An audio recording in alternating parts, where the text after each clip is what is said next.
नमस्कार, मैं हूँ तृप्ति सराफ और आप सुन रहे हैं अपना यूट्यूब चैनल मनोरंजन कहानी। मनोरंजन कहानी में आपका बहुत बहुत स्वागत है। एक और नई कहानी लेकर हम पेश हो चुके हैं आपके लिए, तो चलिए जल्दी से कहानी को शुरू करते हैं। नेहा, तुम अभी तक तैयार नहीं हुई? हद करती हो। कभी कभी तुम तो जानती हो ना, ट्यूशन का टाइम हो गया है, फिर भी। अरे अरे, सांस तो लो, पानी तो पियो। मैं आधी तैयार हुई हूँ, अभी तैयार होकर आती हूँ, रुको तो जरा। अपूर्व की बेदम बातों को अटकाए हुए अपनी बातें कहकर नेहा ने हाँ हाँ जल्दी करो, मैं थोड़ी देर के लिए भूल गया था कि तुम लड़की हो, अपूर्व ने कहा।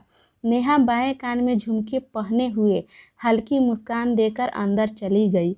अपूर्व हॉल के टेबल पर रखे एपर को 2 बार हवा में उछाला और फिर उसे कैच कर कर खाने के लिए आगे बढ़ाया। तभी उसे जोर से हंसने की आवाज़ सुनाई दी। वह हल्के पांव पास गया और पर्दे को थोड़ा सा सरका कर देखा कि नेहा की माँ फ़ोन पर किसी से बातें कर रही थी और कह रही थी, अब इस उम्र में भी आई लव यू कहूँ? धत, मुझे शर्म आ रही है, मुझसे ये ना होगा। अपूर्व को जैसे 1100 वाट का झटका लगा। नेहा की माँ के मुख से प्यार भरी और हया की धुंधली सफ़ीरें साफ दिखाई दे रही थी उनके माथे पे।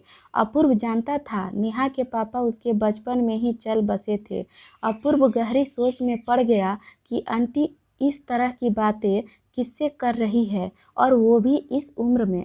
नेहा को पता चलेगा तो क्या होगा, ना जाने कौन सी कयामत आएगी। नेहा अपनी माँ से बहुत प्यार करती है, सबसे ज़्यादा इस दुनिया में। क्या वह यह सुनकर खुद को संभाल पाएगी? ऐसा घोर असमंजस सोच में पड़ के वो सोफे पर आकर धम से बैठ गया। उसी वक्त नेहा तैयार होकर बाहर आई। अपूर्व ने बिना सोचे समझे पूरी बात एक लाइन में कह दिया। नेहा थोड़ी सी मुस्कुराई। अब तो अपूर्व को एक छोटा हार्ट अटैक आते आते बचा। तभी नेहा ने बोला, माँ पापा से बात कर रही है। अपूर्व के दिमाग की सारी बत्ती गुल हो गई। पापा से मतलब? बड़े बड़े आंखें करके अपूर्व ने पूछा। पापा के जाने के बाद माँ सदमे में आ गई थी। हर रोज़ उनसे काल्पनिक बातें करती रहती थी। वो डेडलाइन और पापा के पुराने तस्वीर के साथ हर रोज़ कुछ पल बात करके जी लेती है अपनी एहसासों के सहारे। नेहा ने कुल मिजाज में कहा। अपूर्व कुछ पल सोचने के बाद कहा, क्या तुमने उन्हें डॉक्टर को नहीं दिखाया? नेहा ने थोड़ा इमोशनल होते हुए कही, ऐसा नहीं है कि माँ नॉर्मल नहीं है, वो बिल्कुल नॉर्मल है। वो ऑफिस जाती हैं, काम करती हैं, मेरा ख्याल रखती हैं, बिल्कुल नॉर्मल लोगों की तरह हैं। और शुरू शुरू में मुझे भी ऐसा लगा था, पर एहसासों का कोई इलाज नहीं होता।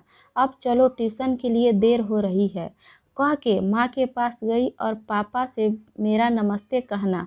अब मैं चलती हूँ, नेहा ने बोली। नेहा की माँ ने नेहा के माथे पर हाथ फिराया। फिर नेहा अपूर्व को कम ऑन कहते हुए बाहर चली गई और अपूर्व यह सब को समझने के लिए उसके पीछे पीछे चला गया। तो आज की कहानी यहीं तक ख़त्म होती है। मेरी कहानी आपको कैसी लगी, प्लीज़ चैनल को सब्सक्राइब कर दीजिए, बेल आइकन की घंटी को दबाकर प्रेस कर लीजिए, ताकि जब भी मैं कहानी लाऊं तो सबसे पहले आपको सुनने को मिले। और कहानी अगर अच्छी लगी हो तो लाइक कर दीजिएगा।